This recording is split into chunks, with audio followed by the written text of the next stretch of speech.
அனைவருக்கும் வணக்கம். என்னுடைய பெயர் ராமநாதன். எனக்கு திருமணமாகி சில வருடங்கள் தான் ஆகிறது. இதுவரை எனக்கு குழந்தை இல்லை. அதற்கு ஒரு காரணமும் இருந்தது.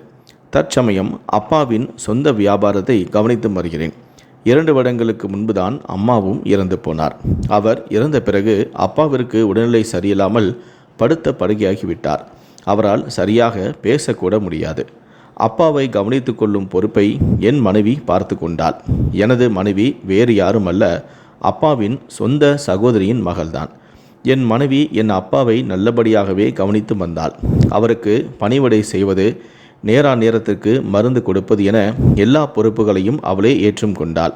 என் மனைவிக்கு அவளுடைய மாமா மீது மிகுந்த பாசமும் இருந்தது. அப்படிதான் நானும் நம்பினேன். அப்பாவை கவனிக்க ஆள் இருப்பதால் நான் எனது வியாபாரத்தில் கவனம் செலுத்த ஆரம்பித்தேன். நான் நினைத்தது போலவே வியாபாரமும் வளரத் தொடங்கியது. அப்பாவும் ஏற்கனவே தனது பங்கிற்கு வியாபாரத்தை நல்லபடியாக தான் வைத்தும் இருந்தார். எங்களுக்கு பணம் என்று எந்த குறையும் இல்லை. சொல்லப்போனால் அளவுக்கு அதிகமாகவே அது இருக்கிறது. கடன் சில நாட்களாகவே அப்பாவை காணும் போதெல்லாம் எனக்குள் ஒரு தயக்கம் ஏற்படும். என் அப்பா எதையோ சொல்வதைப் போல உணர்வேன். என்னை பார்த்தாலே அவரின் கண்களில் இருந்து கண்ணீர் தானாகவே வெளியேறும். அவரால் எதுவும் பேச முடியாததால் தான் தந்தை கவலைப்படுகிறார் என்று நான் நினைத்தேன். ஆனால் அவரின் இந்த நடவடிக்கையை பார்க்கும் பொழுது அவர் என்னிடம் ஏதோ ஒன்று சொல்ல வருகிறார் என்று எனக்கு புரிந்தது. அவரிடம் நேரத்தை செலவிட நினைத்தால் கூட எனக்கு முன்பாகவே என் மனைவி அப்பாவின் அருகில் வந்து நிற்பார். அவளை பார்த்ததுமே அப்பா அமைதியாகி கண்களை மூடிக்கொண்டு உறங்குவது போல இருந்து விடுவார். இதை பற்றி நானும் மனைவிடம் கூறினேன். அதற்கு அவளோ, மாமாவை நினைத்து நீங்கள் எதற்கும் கவலைப்பட தேவையில்லை. அவரை நன்றாகவே நான் கவனித்துக் கொள்கிறேன். அவருக்கு எந்த குறையும் வைக்கவில்லை. அவருக்கு அவரின் உடல்நிலையை நினைத்தால்தான் கவலைப்படுகிறார். மற்றபடி வேறென்றும் இல்லை என்றும் நீங்கள் கவலைப்படாமல் உங்கள் வியாபாரத்தை கவனிங்கள் என்றாள். நானும் அவளின் பேச்சை கேட்டு அமைதியாகிவிட்டேன். ஆனாலும் எனக்குள் இருந்த சந்தேகம் மட்டும் விலகவே இல்லை. என்ன செய்வது என்று புரியாமல் சில நாட்கள் வரை குழம்பியும் தவித்தேன். ஒரு நாள் காலை நான் மனைவிடம், அத்தை உன்னை பார்க்க வேண்டும் என்று ஆசைப்படுகிறார். அடிக்கடி உன்னை பற்றியே விசாரித்து கொண்டு இருக்கிறார். நீ ஒன்று செய். இப்பொழுது கிளம்பி சென்று விட்டு நான் சாயங்காலம் வருவதற்கு முன்பாகவே வந்துவிடு. அப்பாவை பற்றி கவலைப்படாதே. அவர் அப்படியே இருக்கட்டும். நானும் அலுவலகம் சென்று வந்து விடுகிறேன். பிறகு அவரை பார்த்து கொள்ளலாம் என்றும் கூறினேன். நான் கூறியதை கேட்டு மனைவியும் சந்தோஷமடைந்தாள். உண்மையில் நான் அலுவலகம் செல்கிறேன் என்று அவள் நம்ப வேண்டும். அதற்காக அவளை முதலில் அவளின் வீட்டுக்கு அழைத்து சென்று விட்டுவிட்டேன். அத்தையின் வீடும் அதே ஊரில்தான் இருந்தது. மனைவியை விட்டுவிட்டு சிறிது நேரத்தில் நான் மட்டும் வீட்டிற்கு திரும்பவும் வந்தேன். அங்கு சென்று பார்க்க அப்பா இந்த முறையும் என்னை பார்த்து கண்கலங்கி கொண்டும் இருந்தார். என்ன சொல்ல வருகிறார் என்று புரியாமல் அவரையே பார்த்து அவர் அருகிலேயே அமர்ந்தும் கொண்டேன். பிறகு சிறிதாக யோசனை வரவே ஒரு காகிதத்தையும் பேனாவையும் கொண்டு, இதில் நீங்கள் நினைப்பதை எழுதுங்கள், பிறகு நான் படித்துக் கொள்கிறேன் என்று கூற அவரும் அதை வாங்கி சிரமப்பட்டு எழுதத் தொடங்கினார். வாய் பேச முடியவில்லை என்றாலும் கைகளும் கால்களும் சற்று வேலை செய்து கொண்டுதான் இருந்தது. ஆனாலும் பலவீனத்தின் காரணமாக எழுந்து நடக்க முடியாததால் படுத்தே தான் கிடப்பார். வெகு நேரமாக எழுதி கொண்டிருந்தார். அவர் என்ன எழுதுகிறார் என பார்ப்பதற்காக நானும் ஆவலாக காத்திருந்தேன். ஒரு கட்டத்தில் அவரும் எழுதி முடித்து என்னிடம் அழுது கொண்டே கொடுக்க நான் அதை வாங்கி படிக்க ஆரம்பித்தேன். அதை படித்து முடித்தவுடன் அதிர்ந்து போனேன். காரணம், அதில் அனைத்து விஷயங்களும் எழுதியிருந்தது. அதை படித்து முடித்தவுடன் எனக்கு அதிர்ச்சி மட்டுமே இருந்தது. அவர் எனது அம்மாவை பற்றி நிறையவே எழுதியும் இருந்தார். எனது அம்மாவை எனக்கு மிகவும் பிடிக்கும். கருணைக்கு ஒரு உருவம் உள்ளது என்றால் முதலில் நான் எனது அம்மாவை தான் சொல்வேன். அந்த அளவிற்கு இலகிய மனம் படைத்தவர். அப்படிப்பட்ட எனது அம்மாவை என் தந்தைக்கு சுத்தமாக பிடிக்கவே பிடிக்காது. ஏன் எனது அம்மாவை வெறுக்கிறார் என்று அந்த வயதில் எனக்கு புரியவும் புரியாது. என் அம்மாவிடம் எந்த குறையும் இல்லை. அவள் பார்ப்பதற்கும் மிகவும் அழகாக இருப்பார். என் தந்தையை விட 10 வயது இளையவர். மிகவும் நல்லவர். எப்பொழுதும் கடவுள் பக்தி என்று அவரின் முகத்தை பார்ப்பதற்கே அவ்வளவு அழகாக இருக்கும். இருந்தாலும் என் தந்தைக்கு அவர் மேல் வெறுப்பு மட்டுமே அதிகமாக இருந்தது. என் அம்மாவை பார்த்தாலே அவர் எரிந்து விழுவார். அவர் அம்மாவிடம் மட்டும் அப்படி நடந்து கொள்ளவில்லை. சிறு வயதில் என்னிடமும் கூட அப்படிதான். எனக்கும் நிறைய ஆசைகளும் இருந்தது. அப்பாவுடன் ஊர் சுற்ற வேண்டும், அவர் என்னிடம் பாசமாக இருக்க வேண்டும் என்று. ஆனால் எனக்கு அந்த வாய்ப்புகளும் கிடைக்கவே இல்லை. அவர் அம்மாவிடம் எப்படி கோபத்துடன் நடந்து கொண்டாரோ அதே போலதான் என்னிடமும் நடந்து கொள்வார். சிறு வயதில் அவர் முன்னால் பேசக்கூட எனக்கு தைரியம் இல்லை. அவரை வீட்டுக்குள் பார்த்தாலே கைகால்கள் எல்லாம் தானாகவே நடுங்கும். அவருடைய முகத்தில் எங்களுக்காக வெறுப்பு மட்டும்தான் இருந்தது. ஆனாலும் எனக்காக அவர் செய்த ஒரே ஒரு உதவி என்னவென்றால், எனது படிப்பிற்காக அவர் நிறையவே செலவும் செய்தார். அந்த நகரத்திலேயே இருக்கும் நல்ல பள்ளியில் சேர்த்து படிக்கவும் வைத்தார். அவரிடம் பணம் என்று எந்த குறையும் இல்லை. ஆனாலும் எனது அம்மாவிற்கு என்று அவர் ஒரு ரூபாய் கூட செலவு செய்ததும் இல்லை. இதை பற்றி அம்மாவிடமே நான் பலமுறை கேட்டும் இருக்கிறேன். அப்பா ஏன் நம்மிடம் அப்படி நடந்து கொள்கிறார் என்று. ஆனாலும் அப்பொழுதெல்லாம் அம்மா, அதெல்லாம் ஒன்றுமில்லை, அவர் நம்மை நன்றாகவே கவனித்துக் கொள்கிறார், நீ எதையும் மனதில் போட்டு குழப்பிக்கொள்ளாமல் உனது படிப்பை மட்டும் கவனி என்று தட்டி கழித்து விடுவார். அம்மா எப்பொழுதுமே அப்பாவை பற்றி என்னிடம் குறை சொன்னதே இல்லை. எனக்கும் பலமுறை தோன்றும், அப்பா ஏன் இப்படி நடந்து கொள்கிறார் என்று. அவர் எங்களிடம் சிரித்து பேசியது கூட கிடையாது. நிறைய பணம் இருந்தும் எங்களுக்கென்று நல்ல நாட்களில் எதுவுமே செய்ததும் கிடையாது. அப்பா வீட்டில் இருக்கும் பொழுதெல்லாம் அம்மாவின் முகம் பயத்தில்தான் இருக்கும். எனக்கு அந்த வயதில் எதுவும் தெரியவும் இல்லை. என்றாலும் என்னால் ஓரளவு புரிந்து கொள்ளவும் முடிந்தது. சிறிய விஷயம் என்றாலும் அப்பா அம்மாவை அசிங்கமாக திட்டுவதும் அவரை அடிப்பதுமாக இருந்தார். எனக்கும் சற்று வயது அதிகமாக எனது தந்தையின் வெறுப்புக்கான உண்மையான காரணமும் புரிந்தது. அதற்கு ஒரே ஒரு காரணம் எனது அத்தை தான். அவர்தான் தனது அண்ணனின் மனதில் விஷத்தை விதைத்துள்ளார். எனது அம்மாவை அப்பா திருமணம் செய்த நாளிலிருந்து அத்தை என் அப்பாவிடம், நீ அவ்வளவு அழகாக இல்லை, ஆனால் உனது மனைவி நல்ல அழகாகவும் இளம் வயதாகவும் இருக்கிறாள். உன்னை போல ஆண்களை இளமையாக பெண்கள் பிடிக்காது. உன் மனைவியும் அதற்கு விதிவிலக்கு அல்ல. அவள் எப்பொழுது வேண்டுமானாலும் உன்னை ஏமாற்றிவிட்டு சென்று விடுவாள். அதனால் உன் மனைவியை இப்போதிலிருந்தே கட்டுப்பாட்டில் வைத்துக்கொள். அவளுக்கு மனத்தை செலவு செய்யாதே. அப்பொழுதுதான் அவள் உனக்கு அடங்கி போயிருப்பாள். உன்னை பார்த்து பயம் கொள்வாள். பயம் இல்லாததால் உன்னை ஏமாற்றி செல்ல பயப்படுவாள். நீ அவளை உன் மனதில் இடம் கொடுத்து தலையில் வைத்து கொண்டாடினால் அவள் உன்னை காலில் போட்டு மிதித்துவிட்டு நமது குடும்பத்தின் மரியாதையும் கெடுத்து விடுவாள். ஆரம்பத்திலேயே அவளுடன் கண்டிப்பாக நடந்து கொள் என்று அவரால் எவ்வளவு முடியுமோ அவ்வளவு அப்பாவின் மனதை கெடுத்து வைத்தும் இருந்தார். அத்தை சொன்னது போல எனது அப்பா ஒன்றும் அழகில்லாதவர் அல்ல. சற்று நிறத்தில் கருப்பாக இருப்பார், அவ்வளவுதான். இருந்தாலும் அவரின் மனதில் தான் ஒரு அழகில்லாதவன் என்ற தாழ்வு மனப்பான்மையை அதிகமாகவே விதைத்திருந்தார் அத்தை. இதனால்தான் அம்மாவை வெளியே எங்கும் அழைத்து செல்வதும் கிடையாது. அப்படி அழைத்து சென்றால் கூட வெளியில் உள்ளவர்கள் கேலி செய்வார்களோ என்று நினைத்து அம்மாவை வீட்டுக்குள்ளேயே அடைத்தும் வைத்தார்.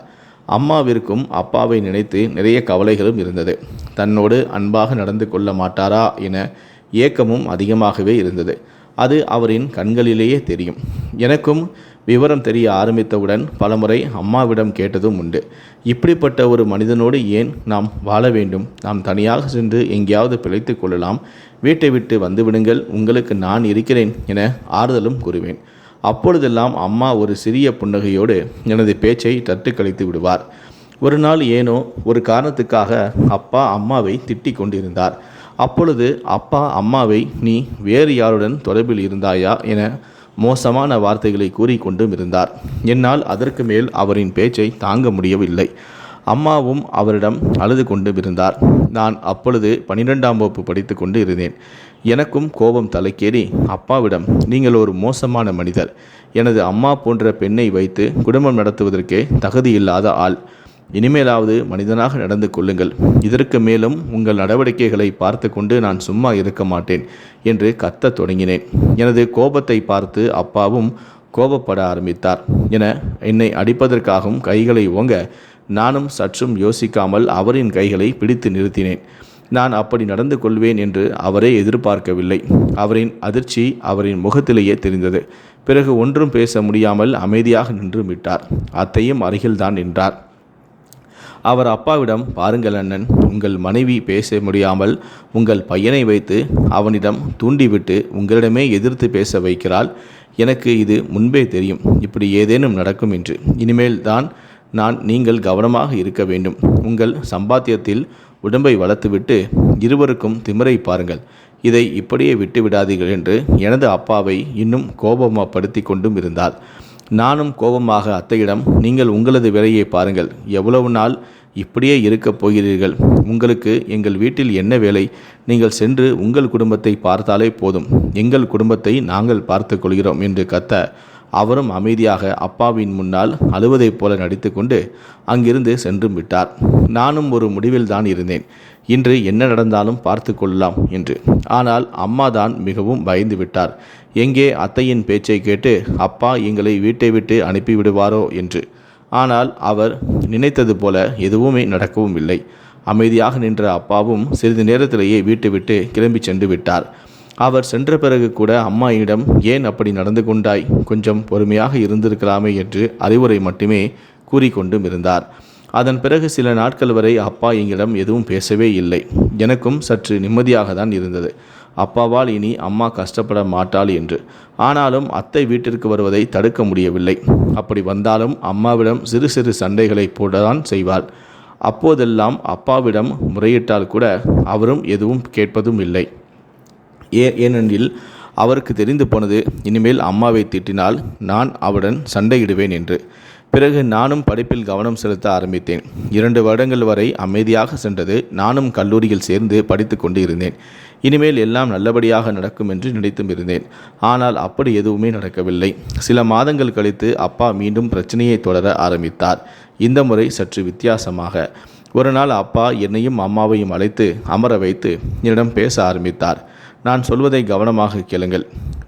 நீ என் சகோதரியின் மகளை தான் திருமணம் செய்து கொள்ள வேண்டும். அப்படி என்றால் தான் இனிமேல் நீயும் அம்மாவும் இந்த வீட்டில் இருக்க முடியும். உனக்கு விருப்பமில்லை என்றால் இப்பொழுதே சொல்லிவிடு. உனது அம்மாவை இப்பொழுதே விவாகரத்தம் செய்து விடுகிறேன்.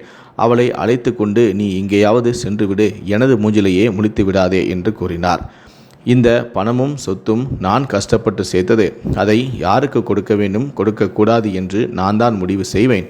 உனக்கு இந்த சொத்துக்கள் வேண்டுமென்றால் நான் சொல்லும்படி நீ நடந்து கொள்ள வேண்டும். உனது அம்மாவிற்கும் உனக்கும் நன்றாகவே தெரியும் நான் சொன்னால் செய்வேன் என்று. எனக்கு நாளை இதற்கான முடிவு தெரிய வேண்டும். அப்படி மறுத்தால் அப்பொழுதே கிளம்பி சென்று விடுங்கள். என்னிடம் கருணையை எதிர்பார்க்காதீர்கள். நான் நன்றாக யோசித்துதான் இந்த ஒரு முடிவுக்கு வந்துள்ளேன். அதன் பிறகு உங்களின் இஷ்டம் என கூறிவிட்டு சென்று விட்டார். எனக்கும் சரி என, அம்மாவிற்கும் சரி, என்ன சொல்வதென்றே புரியவில்லை. இவ்வளவு நாள் வரை அமைதியாக இருந்த அப்பா ஏன் மீண்டும் திடீரென மாறிப்போனார் என்று எங்களுக்கு ஓரளவு புரிந்தது. அதற்கு காரணமும் அத்தைதான். அத்தையின் மகள் வெளியூரில் ஹாஸ்டலில் தங்கி படித்து வருகிறாள். அவளின் படிப்பு செலவை அனைத்தையுமே அப்பா தான் கவனித்தும் வருகிறார். அத்தையின் கணவர் சில வருடங்களுக்கு முன்பே இறந்தும் விட்டார். அதன் பிறகு அத்தைக்கு தேவையான அனைத்து பணச்செலவுகளையும் அப்பா தான் கவனித்தும் வருகிறார். அப்பாவின் இந்த நடவடிக்கையை பார்த்து அம்மாதான் பெரிதும் கவலைப்பட்டார். நானும் அப்பாவிடம், அப்பா சொல்வதைப் போல எதுவும் கேட்க வேண்டாம். நான் படிப்பை நிறுத்திவிட்டு வேலைக்கு செல்கிறேன். உங்களை என்னால் நல்லபடியாக பார்த்து கொள்ள முடியும். நீங்கள் எதற்கும் கவலைப்படாமல் என்னுடன் வந்து விடுங்கள். நான் உங்களை வைத்து காப்பாற்றுகிறேன் என ஆறுதல் கூறிக்கொண்டே இருந்தேன். ஆனால் அம்மாவோ அதை கேட்கும் மனநிலையில் இல்லை. வெகு நேரமாக அழுது கொண்டே இருந்தாள். அம்மா என்னிடம், உன்னை நம்பி வருவதில் எனக்கு எந்த பயமும் இல்லை. ஆனால் இந்த வயதில் விவாகரத்து என்பது எந்த ஒரு பெண்ணுக்கும் நேரக்கூடாத. அதுவும் உனது அப்பாவை பற்றி உனக்கு நன்றாகவே தெரியும். விவாகரத்து என்றால் அவர் மோசமான காரணங்களை கூறவும் தயங்க மாட்டார். என்னை வேறு யாருடனையாவது சேர்த்து வைத்துதான் விவாகரத்தை கேட்பார். என்னால் அதை தாங்கிக் கொள்ளவே முடியாது. அதற்கு நான் இறந்து போவதே மேல். அப்படி ஒரு வேளை நான் இறந்தால் கூட கௌரவமாக இறப்பதற்கு தான் ஆசைப்படுகிறேன். நான் சொல்வதை கவனமாக கேள். உனது அத்தை வேண்டுமானாலும் இப்படி ஒரு மோசமான குணத்தில் இருக்கலாம். ஆனால் அவளின் மகள் சற்று நல்ல குணமுடையவள்தான். அவளை நீ திருமணம் செய்து கொள். நீ அவளை நல்லபடியாக பார்த்து கொண்டால் உன்னையும் சரி என்னையும் சரி நல்லபடியாக அவள் கவனித்து கொள்வாள்.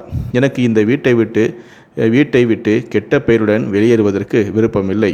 தயவு செய்து நான் சொல்வதை கேள். அப்பா சொல்லும்படி அவளையே நீ திருமணம் செய்து கொள் என்று அழுது கொண்டே கூறிக்கொண்டும் இருந்தார். எனக்கும் அவரின் நிலைமையை புரிந்தது. அவர் அழுவதையும் என்னால் தாங்கிக் கொள்ள முடியவில்லை. நானும் என்ன செய்வதென்றே புரியாமல் குழம்பி தவித்தேன். எனக்கும் சொத்தின் மீதோ பணத்தின் மீதோ எந்த ஆசையும் இல்லை. அப்போது இருந்த மனநிலையில் என்னுடைய ஒரே குறிக்கோள் எனது அம்மாவை நல்லபடியாக பார்த்து கொள்ள வேண்டும் என்பதே. நான் பல மணி நேரம் யோசித்து அம்மாவிற்காக சரி என்று அந்த திருமணத்திற்கு சம்மதித்தேன். என்னுடைய சம்மதத்தை கேட்டு அம்மாவும் என்னிடம், எல்லாம் நல்லபடியாக நடக்கும், நீ ஒன்றும் கவலைப்படாதே, உனக்காக நான் இறைவனிடம் தினமும் பிரார்த்தனை செய்து கொண்டுதான் இருக்கிறேன். அவர் உன்னை கைவிட மாட்டார் என்று ஆறுதலும் கூறினார். அடுத்த சில நாட்களிலேயே அப்பா ஆசைப்பட்டது போல திருமணமும் நடந்து முடிந்தது. திருமணம் ஆனாலும் கூட எனக்கு அத்தையின் மகள் மீது எந்த விருப்பமும் உண்டாகவில்லை. பல நாட்கள் வரை அவளை தவிர்த்து தான் வந்தேன். அது அங்கிருந்த அனைவருக்கும் நன்றாகவே தெரியும். ஒரு நாள் என்னை அழைத்த அம்மாவும், மகனே, நீ உனது மனைவிடம் அப்படி நடந்து கொள்ளாதே.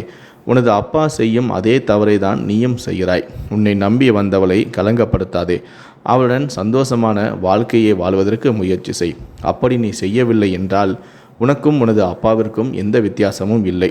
உன்னுடைய குழந்தை குட்டிகளை பார்க்க வேண்டும் என்று தான் நான் ஆசைப்படுகிறேன். என்னுடைய ஆசைகளை புரிந்து கொள்வாய் என நான் நினைக்கிறேன். எனக்கு இருக்கும் ஒரே ஆதரவு நீதான். என்னை நீ ஏமாற்றி விடாதே என்றும் கூறினார். நானும் நிறைய யோசித்து பிறகு அம்மா சொல்வது சரிதான் என்று புரிந்து கொண்டேன். அம்மாவிற்காக மனதை மாற்றிக்கொண்டு மனைவியுடனும் சந்தோஷமாக நடந்து கொள்ளவும் ஆரம்பித்தேன். எங்களின் வாழ்க்கையும் நல்லபடியாக தான் சென்று கொண்டிருந்தது. ஒரு நாள் எனது அம்மாவிற்கு உடல்நிலை சரியில்லை. இந்த உலகத்தை விட்டே சென்று விட்டார். அவரின் மறைவுதான் என்னை வெகுவாக பாதித்தது. அவரை நினைத்து பல நாட்கள் வரை நான் அழுது கொண்டே இருந்தேன். ஆனால் என்ன செய்ய முடியும்? நான் அழுவதால் அவர் திரும்ப வரப்போவதும் இல்லை. அம்மாவின் மரணத்திற்கு பிறகுதான் அப்பாவின் நடவடிக்கைகள் நிறைய மாற்றங்கள் தென்பட ஆரம்பித்தது. எப்பொழுதுமே கோபத்துடன் திரிந்து கொண்டிருக்கும் அவர் இப்பொழுது எல்லாம் அமைதியாகவே காணப்பட்டார். அவர் அதிகாரம் செய்யும் ஒரே ஒரு ஜீவன் அம்மா மட்டுமே. ஆனால் அதற்கு இப்பொழுது வழியில்லை. அப்பா அடிக்கடி தன்னையும் மறந்து அம்மாவின் பெயரை சொல்லி அழைத்து கொண்டு இருப்பார். பிறகு சுதாரித்து கொண்டு சில நிமிடங்கள் வரை அமைதியாக அப்படியே அமர்ந்து விடுவார். இது நானே சில தடவையும் பார்த்ததும் உண்டு. அம்மாவின் புகைப்படத்தை பார்த்து தனக்குள்ளாகவே ஏதோ புலம்பிக் கொண்டும் இருப்பார். அதை நான் பார்க்கும் பொழுது கோபமாக தான் வரும். அவர் இருக்கும் காலங்களில் அவரிடம் அன்பாக பேசியது கூட கிடையாது. ஆனால் அவர் இல்லாததை நினைத்து வருத்தப்படுகிறாரே, இவர் என்ன மனிதர் என்று திட்டதான் தோன்றும். இருந்தாலும் நானும் அமைதியாக இருந்தும் விடுவேன். பிறகு அப்பாவின் வியாபாரத்தையும் நானே கவனித்து கொள்ளவும் ஆரம்பித்தேன். அப்பா முன்பு போல இல்லை. அவரிடம் நிறைய மாற்றங்கள் தென்படவும் ஆரம்பித்தது. எப்பொழுதும் அமைதியாகவே காணப்பட்டார். எதையோ வெகு நேரமாக யோசித்து கொண்டிருப்பதைப் போலவே தோன்றும். அத்தையிடம் கூட அவர் சரியாக பேசுவதும் கிடையாது. ஒரு நாள் அப்பா இரவு படுத்தவர்தான். அதன் பிறகு விடியற்காலை சென்று பார்க்க அவரின் உடல்நிலை பாதிக்கப்பட்டிருந்தது. அவரால் எழுந்து கூட நடக்க முடியவில்லை. நாங்களும் பதறி போய் மருத்துவமனைக்கு அழைத்து செல்ல அங்கே அவருக்கு சிகிச்சையும் அளிக்கப்பட்டது. இருந்தாலும் எந்த பயனும் இல்லை. அவரால் பேசவும் எழுந்து நடக்கவும் முடியவில்லை. பல நாட்கள் மருத்துவமனையில் இருந்ததால் ஓரளவு கைகால்கள் மட்டும் அசைக்க செய்தார். மற்றபடி அவருக்கு பேச்சும் வரவில்லை. அவருக்கு வயதாகிவிட்டதால் சிகிச்சை அளித்தாலும் எந்த பயனும் இல்லை என்று மருத்துவர்கள் கூறிவிட்டனர். நாங்களும் அவரை வீட்டில் வைத்து கவனிக்கவும் ஆரம்பித்தோம். அப்படிதான் அந்த கடிதத்தையும் எழுதி கொடுத்தார். அந்த கடிதத்தில் எனது அம்மாவை பற்றி நிறையவே இருந்தது. அம்மாவிடம் எதற்காக அப்படி நடந்து கொண்டேன் என்றும், அவள் சென்ற பிறகுதான் நான் எப்படியெல்லாம் துடித்து கொண்டிருந்தேன் என்றும் அப்பா எழுதி வைத்தும் இருந்தார். அம்மாவிற்கு செய்த பாவத்திற்காக அவளிடம் என்னால் மன்னிப்பு கேட்க முடியவில்லை. அவளுக்கு பதிலாக நீ என்னை மன்னித்துவிடு என்று மன்னிப்பும் கேட்டிருந்தார். நானும் அப்பொழுது அவரை மன்னித்தும் விட்டேன். வேறு என்ன செய்வது? எப்படி இருந்தாலும் அவர் எனது அப்பாதான். அதன் பிறகு அவர் எழுதியிருந்த விஷயங்கள் தான் என்னை அதிர்ச்சிக்குள் ஆழ்த்தியது. அவர் அதில் நான் நினைத்தது போல உனது அத்தை அவ்வளவு நல்லவள் கிடையாது. அவளுக்கு ஆரம்பத்திலிருந்து எனது சொத்தின் மீது ஆசை இருந்து வந்துள்ளது. அதை நான் தான் புரிந்து கொள்ளவில்லை. இருந்தாலும் அவளுக்கு என்னால் முடிந்தவற்றை செய்து கொண்டேதான் இருந்தேன். மொத்த சொத்தையும் அபகரிக்கவே நினைத்து கொண்டிருந்தாள் என்பது இந்த சில நாட்களாக தான் எனக்கு புரிந்தது. நான் படுக்கையில் விழுந்த பிறகு உனது அத்தை அடிக்கடி பார்க்க வருவாள். அப்பொழுது என்னிடம் அவள் மனதில் உள்ள அனைத்து விஷயங்களையும் கூறுவாள். அது அனைத்துமே அவள் உண்மையாக நினைக்கும் வார்த்தைகள். அவள் என்னிடம், அண்ணா, எனக்கு உங்களின் சொத்துக்கள் தான் வேண்டும். அதை வைத்துதான் எனது மகளுக்கு நல்ல வாழ்க்கையை அமைத்து தர முடியும். நீங்கள் நினைப்பது போல நானாக ஆசைப்பட்டு எனது மகளை உங்கள் பையனுக்கு திருமணம் செய்து வைக்கவில்லை. உங்களின் சொத்துக்கள் மட்டும்தான் எனக்கு தேவைப்பட்டது. அதற்காக தான் திருமணம் நடந்தது. எனது மகள் ஏற்கனவே ஒரு பையனை விரும்பி கொண்டிருக்கிறாள். அவனுக்கு தான் திருமணம் செய்து வைக்க வேண்டும் என்று எனக்கும் ஆசை. இருந்தாலும் அவனிடம் பணம் இல்லை. எனது மகள் சந்தோஷமாக வாழ வேண்டுமென்றால் பணமும் அவசியம். அது உங்களிடம் நிறையவே உள்ளது. எப்படியும் அது உங்கள் மகனுக்கு சென்றுவிடும். நீங்கள் இறந்த பிறகு அவனிடம் இருந்து அதை எப்படி வாங்குவது என்று எனக்கும் தெரியும். அனைத்து சொத்துக்களும் கிடைத்த பிறகு உங்கள் மகனை நாங்கள் எப்படி நடத்துகிறோம் என்று பார்க்க நீங்கள் இருக்க மாட்டீர்கள். அவன் உங்களிடம் கஷ்டப்பட்டதை விட எங்களிடம்தான் அதிகமாக கஷ்டப்பட போகிறான். எனது மகள் அவளின் மனதிற்கு பிடித்தவனோடு திருமணம் செய்து கொள்ளதான் இவ்வளவு நாள் அவளும் குழந்தை பெற்று கொள்ளாமல் இருக்கிறாள். நாங்கள் நினைப்பது வெகு சீக்கிரமாகவே நடக்கும். நீங்கள் ஒன்றும் கவலைப்பட வேண்டாம். நீங்களாக சொல்லவில்லை என்றாலும் உங்களை நாங்களே நல்லபடியாக அனுப்பி வைத்து விடுவோம். அதுவரை நீங்கள் நிம்மதியாக இருந்து கொள்ளுங்கள் என உனதுடைய அத்தை அடிக்கடி கூறிவிட்டும் செல்வாள். எனக்கு அப்பொழுதுதான் அவளுடைய சுயரூபமும் மோசமான குணமும் தெரிய வந்தது. அப்பொழுதெல்லாம் உனது அம்மாவை நினைத்துதான் நான் கவலையாக இருக்கும். எனது தங்கையின் பேச்சை கேட்டுக்கொண்டு அவளுக்கு என்னென்ன காரியங்களெல்லாம் செய்துவிட்டேன் என்று.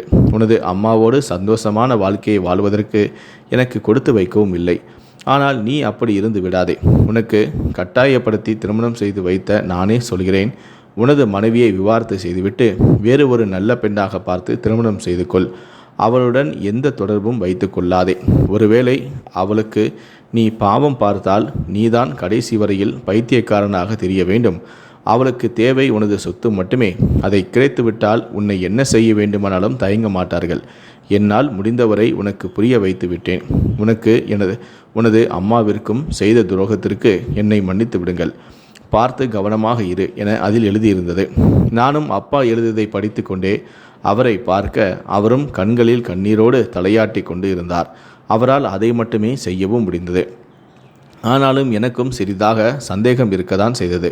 ஏனென்றால் என் மனைவி நான் சந்தோஷப்படும்படியாக எப்பொழுதுமே நடந்து கொள்ளவும் இல்லை. அது மட்டுமல்ல, என்னிடமும் திருமணமானவுடன் அன்பாக தான் நடந்தும் கொண்டாள்.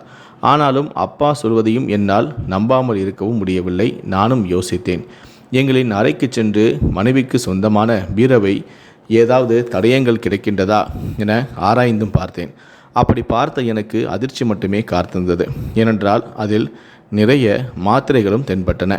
அது அனைத்துமே குழந்தைகள் வராமல் தடுப்பதற்கான மாத்திரைகள். அது மட்டுமல்லாது அவள் முன்னாள் காதலுடன் எடுத்துக்கொண்ட நிறைய புகைப்படங்களும் இருந்தது. இதை அனைத்தையுமே அவள் மறைவாக தான் வைத்தும் இருந்தாள்.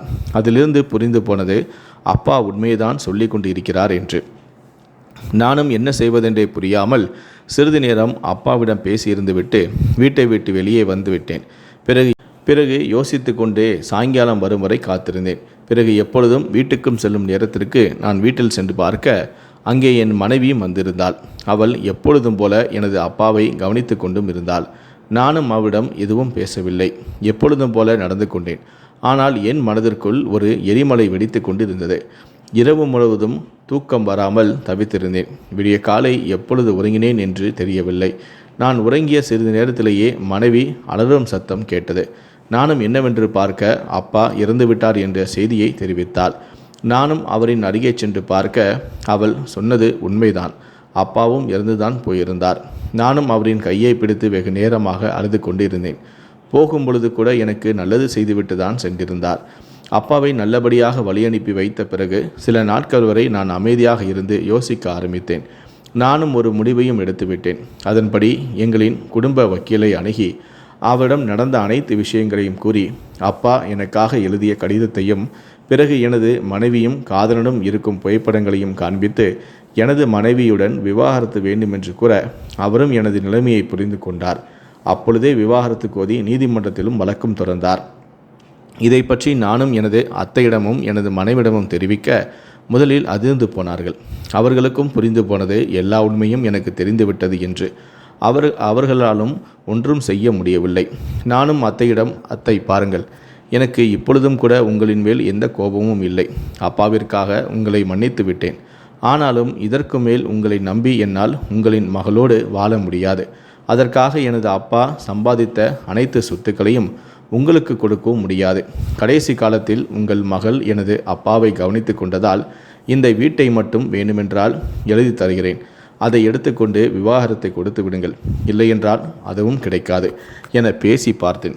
ஆனால் அத்தை அதற்கு சம்மதிக்கவில்லை. காரணம், எனது அண்ணன் சம்பாதித்த சொத்துக்களில் எனக்கு பாதி வேண்டும். அது மட்டுமல்லாது எனது மகளுக்கு இழப்பீடாக உனது சொத்திலிருந்து பாதியும் வேண்டும்.